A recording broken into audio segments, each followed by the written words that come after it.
Hey, so as 2022 comes to a close, I thought it would be nice to sort of look back and remember some of the cars that we lost, sadly, in 2022.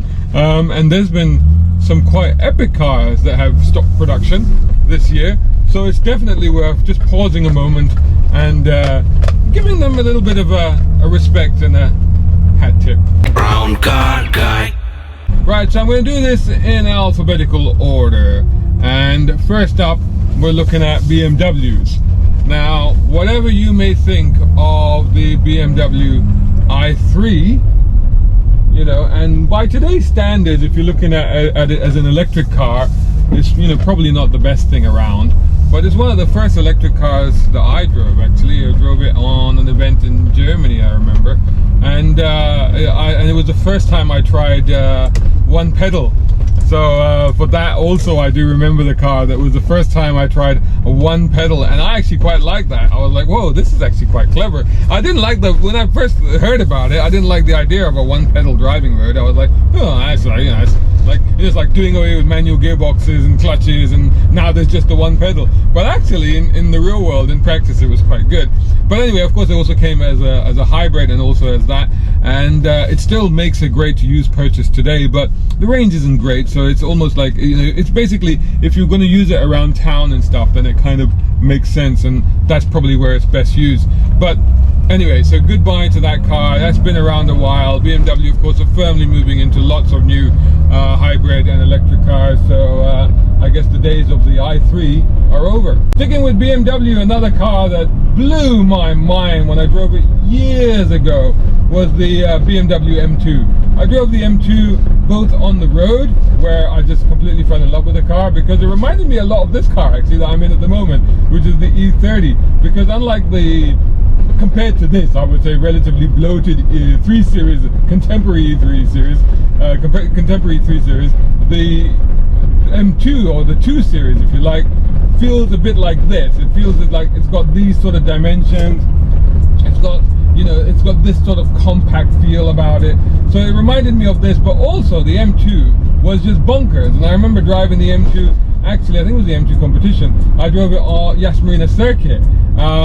So quite some speed, and then we drove it over the middle bit that goes over the middle bit before the hairpin, so it cuts across and it goes down, and it sort of falls down and then joins that long straight, and that's quite a dip and a turn that you have to do. And oh my god, it was so much fun through there, you know, really like lively, fun, controllable, but just, you know, absolutely brilliant. So yeah, I know there's an all new M2 coming, and by all accounts it's going to be amazing, but let's see how that is. There's some controversy over the looks, but I thought the current M2 was an absolute gem, so goodbye to that.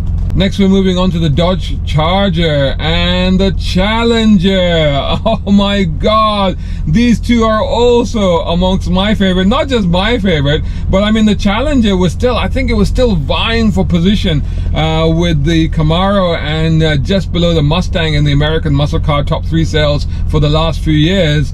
And I think it actually increased sales a couple of years ago. Like, what's going on? I mean, this is a car that's supposed to be long in the tooth. It's supposed to be a car that was killed off, you know, years ago. And they kept talking about killing it off, you know, but they never did, because people kept buying them. Same goes for the Charger. What a lot of car for the money.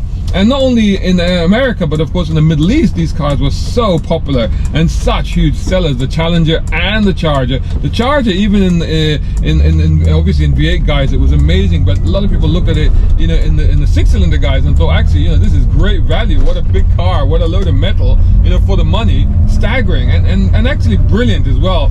I mean, I remember driving, obviously, the Charger Hellcat, the Hellcat, you know, the crazy Hellcat up at Yas Marina circuit, and being absolutely astounded by what that car could do. Now, the thing about it, though, is that I drove that same car. And here's the thing, a lot of people, when you talk about American cars, people talk about, oh, you know, the quality and this and that, you know, blah, blah, blah, blah. I drove that very same car, that same Charger Hellcat, after a year of abuse, and I had it for a few weeks actually. After a year of abuse, it came back to me, and I had it, and I drove around the road. It was solid. Okay, it was a press car, it had been looked after, but still, every journalist had ragged the hell out of that car. Let's be absolutely honest with you, and including myself. And it was still solid. It was absolutely. I mean, like I would be like, I'd be tempted to buy it. I was in that sort of mindset. I was like, let's actually, you never buy a press car, they say, but I was driving that thing around, going, this is fine. This is good, man. No rattles, no squeaks. Feels solid. Everything works. The power, the performance is all still there. Could do with some new tires, but other than that, it was terrific. So yeah, I mean, what a car. Anyway, goodbye to that. And the Challenger. Oh my God, the modern reincarnation of the vanishing point icon. I mean, I've always loved that car. I mean, out of all of the current muscle cars, Mustang, Camaro, Mustang is sort of sits in the middle. The Camaro sort of feels the most modern to drive, but the Challenger always felt the most old school. The Challenger was not bashful at all about what it was, and it was a dinosaur, and it was proud of it. And it was like, hell yeah, what a car, what a beast, what a great looking thing, what great design. I mean, it's going to be a design classic for sure, but also, like, I mean, it's too big for the UK and stuff, but what an amazing car. And I really am going to shed a few tears over both of these cars, but especially the Challenger. I mean, wow, that's a real shame. Now the Fiat 500 595C, the Abarth edition. Now I actually reviewed that, I think, a couple of years ago here, and what a fun little pocket rocket. A little bit small for me, and the Recaro seats were, I think, ill-conceived in that car. They were positioned too high and too tight around the buttocks, so it wasn't like the most comfortable thing. But if you found yourself on a nice road and you were on it, then it was a hoot. It was an absolute laugh. And yeah, but the thing is, of course, Fiat have moved to the electric 500 now, so it was obviously, the clock was ticking for that car, so it was inevitable. And another car that's also gone with it is the 500L. This is when Fiat were trying to really expand out the 500 range, or the 500 nameplate, to see where else they could do with it. And that was basically like an SUV sort of thing, actually more of a people carrier type car. And yeah, I mean, to be honest, I'm not going to shed a tear over that one. I think, yeah, it probably had its time.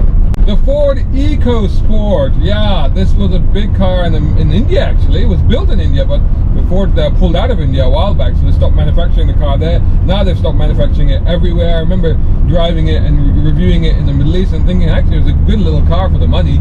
And yeah, it's just, it was more about looking the part rather than being the part, but it did everything you needed it to do. So yeah, sad to see that one go, but that's nothing compared to the next one, the Fiesta ST. I only reviewed that again a couple of years ago, and it was just, again, one of those proper little hot hatches, sort of in between, not quite a pocket rocket, not quite a hot hatch, sort of sits in between, but kind of provided the best of all worlds, because it was a practical little thing as well as being a hugely fun little thing.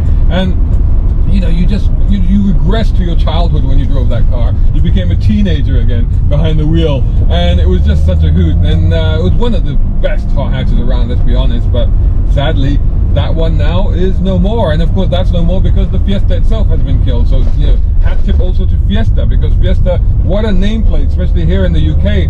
What a car, what an icon. Well, just about everybody at some point, it's like the Mini used to be. Everybody at some point has been in a Fiesta or driven one or owned one, and the Fiesta is no more, and that's it, because these tiny little cars, the profit margins are so low on them that they're not proving viable for manufacturers to continue investing the time, effort and money in developing new models, new versions of them. So anyway, definitely respect to the Fiesta. Sticking with Ford, the Ford GT has also gone. Yeah, the Ford GT. Okay, that was always going to be a limited version, but they built quite a lot of them, actually. Several thousand, I think. So another car that went before its time, but I guess it was always going to be a special car, a limited edition car. So hey ho. And of course, the last one for Ford that I've got to mention, I mean, the Mustang is not dead.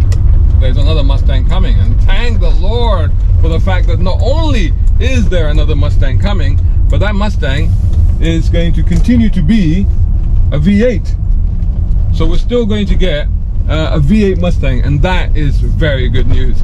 But I've got to say, I've got to show some respect to, because Mustangs have got 7-year life cycles, haven't they? I mean, and that new one's going to be around 7 years, and that'll probably be the end of it. I mean, that'll be the last one, I guess, in terms of the last V8 Mustang, that is. I should imagine, because it's just not going to be viable after that, is it?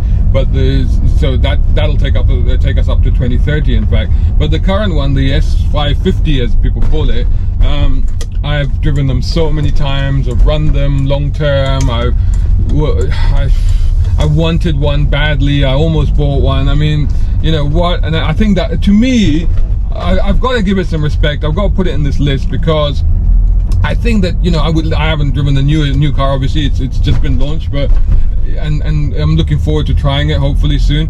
But I've got to say that the current S550 Mustang, I think, was peak Mustang. I think it was peak Mustang. I think it was just like the design had evolved to perfection.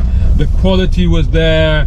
The power was there. The engineering was there. Everything about the car was just like it basically had matured to the perfect muscle car. That's basically what it was. And I think that for that alone, for the fact that that's no more, is kind of sad. But fingers crossed. I'm hoping that the new one's going to be as good, if not even betterer. Moving on, the Honda Clarity. What is the Honda Clarity? The Honda Clarity was actually Honda's hydrogen car.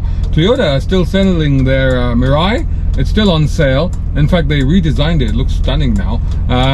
But hydrogen is struggling. The hydrogen cars have really struggled. So Honda is taking the Clarity off sale. It was on sale in America. But they are not giving up with the hydrogen. They are still persevering. So we may see more hydrogen cars in future. Similarly, they have not given up with hybrids either, because a lot of the hybrid technology is now in most of their cars. Perhaps that's why they're getting rid of what was one of the pioneers, actually, of hybrid cars, along with the Prius, was the Honda Insight. The latest incarnation of the Honda, or the current incarnation of the Honda Insight, doesn't look anything like the original, which was a little coupe, cockroachy shaped thing, which was kind of cool and very hip, very much of its time. That revolved into a proper practical saloonish car, but that's now gone as well. More importantly, I think, for enthusiasts, is the fact that the Honda / Acura NSX has gone. So this was a car that held a lot of promise when it was first mooted, first announced, you know, because of the original 90s NSX. You know, we did have a lot of hope for this car. We thought it was going to revolutionize supercars or junior supercars, just as the original kind of was like a bit of a kick up the backside of that whole supercar genre, wasn't it, when it first came out? But it never really lived up to those ambitions or those expectations. I almost drove one a couple of years ago, didn't quite manage to get my hands on it, so never quite reviewed it, unfortunately. So I think the problem with the NSX, or that latest, or the previous generation, or the one that's just being killed off now, the problem with that car was that when it first came out, the reviews of the car weren't positive, and I think the reason for that was that maybe the cars weren't quite finished, maybe the setup wasn't quite explained to the people that tested them, and I think that kind of stuck with it, unfortunately. I don't think it was as bad as everybody made it out to be. I think it actually was a brilliant little car, but unfortunately it just didn't capture people's imagination the way the original car did. I hesitate to even say that that's going to be a future classic in the way that the previous NSX certainly is. The Hyundai, you know, there's an advert campaign on TV at the moment, because I've always said Hyundai. And I probably will continue to say Hyundai. But there's an advert campaign on the TV at the moment explaining that it's not Hyundai, it's Hyundai, which makes even less sense to me. But anyway, Hyundai, the Hyundai Veloster. Do you know the Veloster? The Veloster was the asymmetrically designed car, you know, with the 2 doors on one side and 1 door on the other side. It was a weird little coupe, hatchbacky, sporty little thing, which in its regular guise I remember reviewing in the UAE, and it was pretty good. But when the sporty one came out, it was a bit disappointing, really. Did not live up to my expectations at all. I was like, what's going on here? I was expecting this to be an absolute pocket rocket, and it just wasn't. It just didn't. The handling, ride stuff just didn't handle. It just didn't live up to my what I hoped it would be. Anyway, that's now gone, which is fine because it's been around a while, so it's had a fair run. So anyway, that's now gone, but lots of amazing stuff coming through from the Korean car company anyway, so no big loss. The other one that we lost is the Jeep Grand Cherokee SRT. Now this thing was a legend in its own lifetime. I mean, back in the days when, you know, nowadays there's so many SUVs that will do 0 to 60 or 0 to 60 miles per hour, 0 to 100 kilometers per hour in well under 5 seconds. But back in the day when I think there were only about 3, I think there was the Porsche Cayenne Turbo, and then there was the Mercedes ML63 AMG, I believe. And you know, these were the cars, and they were expensive cars, 60,000-70,000 pound cars. And then there was an upstart. There was the Jeep Grand Cherokee SRT, which was the only other Jeep that would do that sort of performance, you know. And the original SRT was wild with a very, you know, harsh rear end. I mean, I remember sitting in the back of one of those things, and the suspension being so firmly set up that I would bang my head on the ceiling of the car as somebody else was driving it. And then later on, driving a lot of the last generation SRTs, and they were just being amazing cars. Just really, you know, the thing about them was that they were practical, they were good, they were usable, they were sensible. You could even take them off-road to an extent, you know, and yeah, you put your foot down and you would just scare all the other cars on the road. You would just blow hot hatches and sports cars into the weeds. It was just absolutely amazing. And then of course they put the Trackhawk version out, which was even more bonkers, because that could challenge supercars. And the grip, of course, on the four-wheel drive system actually made it quite good on the track. So the Trackhawk name wasn't, you know, just a fake name. It actually did mean something. Although, you know, most tracks don't allow SUVs on track days, do they? But anyway, so there you go. That's another one that I definitely will be shedding a tear for. And there's another car from Korea.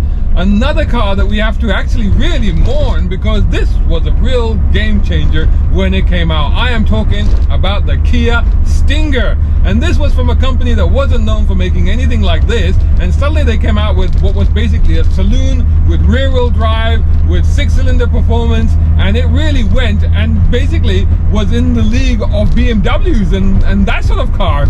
You know, you all of a sudden you're like, wow, this thing, it goes, it stops, it looked good, it performs well. Everything you want from a sports saloon was right there in that package. So it was absolutely brilliant. Didn't sound great, not from the outside. From the inside you got a nice sound, but I think that was artificial canned engine noise. But from the outside it didn't really sound good. But other than that, it did the business. And it was a little bit expensive in the UK market. I mean, you were talking there Mustang V8 sort of money levels, and you were like, why would you want to do that? But having said that, you know, it really put Kia on the map when it came to proving that the Korean manufacturers could do performance-orientated stuff. They got rid of it now because obviously they're focusing on electric cars. They got the Kia EV6 GT, which is going to be quicker than that car anyway. But nonetheless, that was a moment in the history of the Korean automotive story. What is a big loss? I remember being at the driving the Middle East, doing the Middle East launch of this in Rome, in Vallelunga circuit, driving the Lamborghini Aventador, that incredible lineage that goes right back to the Mirror Countach, Diablo, Murcielago, and then of course the Aventador, Avent and Adore, which lived up basically to that whole ethos of the mad supercar with the scissor doors and the V12 engine and all the rest of it. That's now gone, and this was probably the most successful in that lineage. I mean, I think they sold like 11,000 of these. You know, I remember being at the launch and saying, oh, we can only build so many because, you know, we only have molds for a certain number. Oh, that turned out to be total nonsense, because they just kept building them, and people just kept buying them, to be fair. So anyway, that's now gone. So shed a tear for that, because that was an awesome beast. There of course will be a replacement. We wait with bated breath to see what that will be. Hopefully it will still have the V12, although maybe in hybridized form or electrified form probably, but hopefully that's still going to happen. It'll be interesting to see how they replace that car, but I suspect it'll be another pretty cool looking and substantial supercar with a great presence about it. Mercedes are losing a bunch of cars, primarily because they're pretty much killing off their V8. I mean, the V8 will continue in some cars, but most of the rest of the ranges are losing them. So for example, all the AMG type models, they see 63 for example is gone. You're saying, hang on, but it has been replaced as a new one. Yes, there is, but it's not a V8, and that's the problem. For me, that's the problem, because the AMG 53s, 63s, even the 43s, you know, the big thing about it was the grunt of the motor. That was the whole thing, you know, and the V8s did it better than anything else. You know, I still am a huge V8 fan. So the V8s, however, have been killed off, you know, so technology has moved ahead. They're going for more efficient, smaller cars with just as much power, maybe not quite the same delivery characteristics, but anyway, they are, allegedly they are as good, perhaps not as evocative. And talking of which, the AMG GT is also gone, the coupe and the cabrio as well, because they only launched the cabrio I think a couple of years ago. Anyway, correct me if I'm wrong, but that's also gone now, because I think they introduced a new SL, so the kind of too much cross-pollination going on, and they're like, well, we don't need that because we've got that, which I think is a mistake, because I think the GT was a beautiful car. I remember driving that, and I remember photographing it actually. I remember photographing it on a desert road with the early sun coming up. I think I took it out really early one morning, and I was on top of it, a road that was just dunes on each side, and photographing that. It was a yellow, goldish yellow color car, and I photographed it there, and I just, when I processed the pictures, I astounded even myself. I was like, wow, this thing is so beautiful, and it just looked perfect there. But also, what an epic drive that was as well. So anyway, not quite as good as the SLS that preceded it, but still worth shedding a tear over. The Nissan 370Z is gone, because obviously the Nissan 400Z is it's come out pretty much. Actually, we're not getting it here in the UK, sadly, as far as I know, but other countries are, and I think they've got it already. Again, correct me if I'm wrong, but anyway, that of course means that the 370Z is no more, and yeah, that's sad, because I remember driving that car quite a lot actually in Dubai, and having a lot of fun with it. It's a pretty epic machine. Also, like, I think they made the styling a little bit better compared to the predecessor. It was just a little bit more sleeker, smoother, more enticing, visually, aesthetically more pleasing, whereas the 350Z was a bit more chunky, blocky. This was a bit more sexy, really. But also it was a great drive, and yeah, sorry to see that go. But by all accounts, the new one is a worthy successor. Polestar 1. The Polestar 1 is gone. Now, the Polestar is an interesting brand, because Polestar was initially a racing brand, and initially with Volvo decided, it was a Volvo brand, it was Volvo's racing, so they initially decided that Polestar was going to be like their M Sport or their AMG, and for a couple of years they did do that. They put out cars with Polestar badging on them, which denoted the fact that those were sportier, enhanced versions of the car. But they quickly abandoned that when the Chinese decided that they were going to split that off into a separate manufacturer altogether, and basically focus that more as an electrified brand, which again is very confusing, because Volvo themselves are going down an electrified route, but then they also have this additional brand which is supposed to be purely electrified. And yet the first car that they released, the Polestar 1, which I never drove, but a beautiful looking coupe, I have to say, was not fully electrified. It was a hybrid car. So it stands to reason, because all their other cars now are electrified, so it stands to reason that the Polestar wouldn't be around for too long. It was basically, you know, putting the flag in the ground, saying, you know, this is what Polestar is about. So I think particularly in terms of design, because I think the design of that car has dictated the design of all the other Polestars after it. Anyway, farewell to the Polestar. I'm sure that's going to be a future classic, actually. And finally, let's move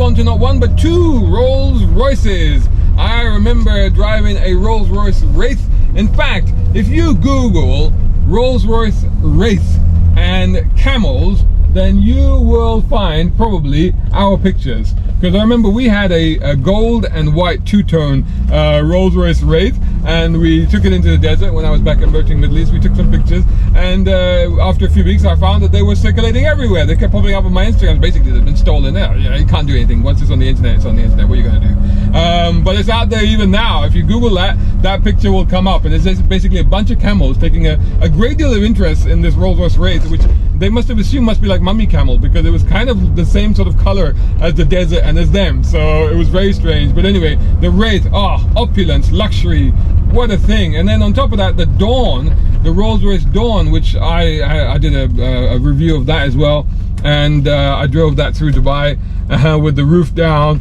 and just, well, I mean, if you're gonna go convertible, if you're gonna go luxurious, right, if you're gonna go really opulent and in your face, then you've got to do something like a Dawn, right? I mean, the Phantom Drophead Coupe was, for me, before, the pinnacle of, you know, off-road opulence, you know, off-road majesty, you know, off-road luxury. Off-road? Why am I saying off-road? I mean convertible luxury, convertible opulence, you know, convertible magnificence.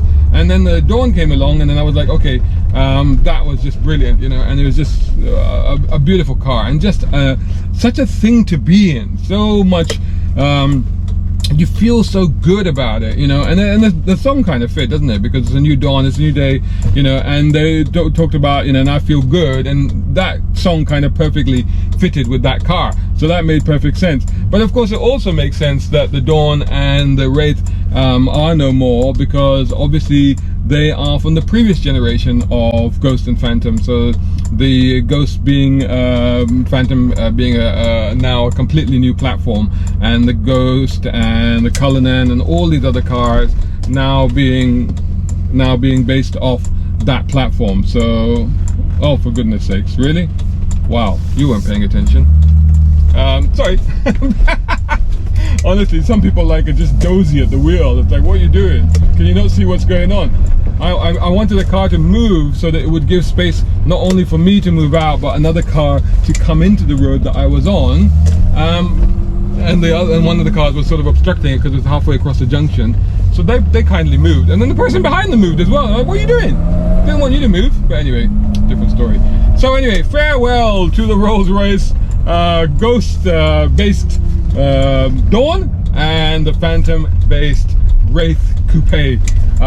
Two awesome machines, but I'm sure we're going to be seeing, and we already have seen, a new electric car coming from Rolls-Royce, and a lot more great stuff to come. So there you go.